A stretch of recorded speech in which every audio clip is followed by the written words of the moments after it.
तू का जेलात जाणार आहे? झालं म्हशीलाच कटवान होतो काय? अरे गणपती मामानं तुला पळायला सांगितलं होतं मला. उचलून घेऊन आलोय तुला मी. झाली ना किडनॅपची केस लागू झाली ना माझ्या. मग नको नको तू नको काळजी करू. आपण येऊ 2 दिवसात परत. आलो का मग याच्यावर बोलू. बरं ठीक आहे, पण तू आल्या आल्या मला मदत करायचीस. ती तन्वी आणि तिचं ते बाळ या जगात नकोय मला. असला एडेपणा करायचा नाही. आता गोष्ट आपल्या पथ्यावर पडलेली आहे. तन्वी ना इक्रम पासून गरोदर राहिलेली आहे. म्हणजे तुझ्या आफ्रिका स्ट्रॉंग झालेली आहे. पण मी जे ठरवलं होतं ते सगळं मातीत गेलं ना. त्याचा विचार करू नको. आता केसचा विचार कर. निसता केसचा. गणपती मामा इथे नसताना तू घरातल्या प्रत्येक व्यक्तीला उमेद दिली पाहिजेस ना, विश्वास द्यायला पाहिजे. तूच असा धीर सोडून कसं चालेल? हे बघ त्या मुलीकडे बघ. हे बघ ती मुलगी आपलं घरदार सोडून तुझ्याकडे आली आहे. ती तुझ्या बाळाची आई होणार आहे. तुझ्यावर प्रेम करते ती. तिला सर्वात जास्त आधार तुझा हवा आहे.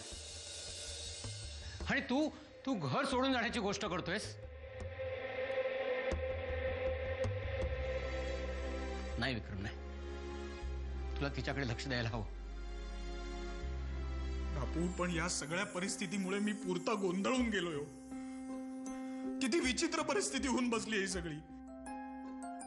मी काय करू बापू सांगा ना मला. हे बघा एका बाजूला गणपती मामा हवासा वाटतो मला, पण दुसरीकडे त्याचा तेवढाच रागही येतो. त्या तन्वीची मनापासून काळजी वाटते, पण ती असं काहीतरी बोलून बसलीये की मी पुरता गोंधळून गेलोय. ती तन्वी आणि तिचं ते बाळ या जगात नकोय मला. कळलं? असला एडेपणा करायचा नाही. आता गोष्ट आपल्या पथ्यावर पडलेली आहे. तन्वी ना इक्रम पासून गरोदर राहिलेली आहे. तुझ्या आफ्रिका स्ट्रॉंग झालेली आहे. आता सगळ्यांची वाट लावता येईल. तू विचार कर.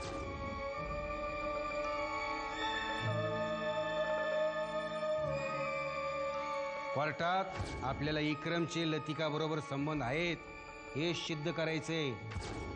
मी आपल्याला शिफारस करतो जज साहेब की या सगळ्या साक्षीदारांचे आरोप लक्षात घेता आपण गणपती मामांना 7 वर्षाच्या तुरुंगवासाची शिक्षा द्यावी. तुम्हाला जरा मोकळीक दिली तर तुम्ही त्याचा असा गैरफायदा घेतला. काही मॅच्युरिटी म्हणून काही आहे की नाही तुम्हाला? आता ही गरोदर राहिली म्हणजे त्या तन्वीची केस अजून स्ट्रॉंग होणार.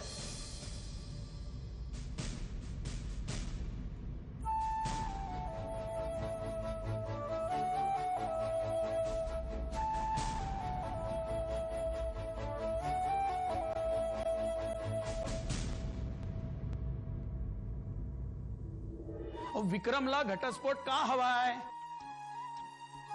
काहीही कारण नसताना इतरांबरोबर तुम्ही या घटस्फोटाला का तयार झालात? त्याला विरोध का नाही केलात?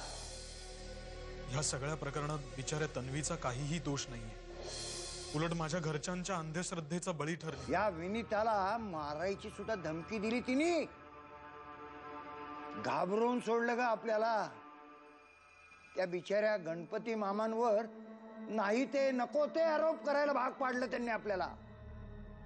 हो बाबा, तिने मला पण खूप मारलं आणि म्हटली की तुम्ही गणपती मामांचं नाव नाही घेतलं तर मी सगळ्यांना मारून टाकीन म्हणून.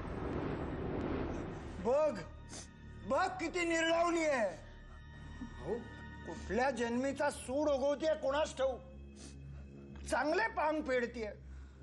तुला सांगू कुंदा, या मुलीला मुलगी म्हणून घ्यायची लाज वाटतेय मला. छे छे काय नशीब आहे माझं.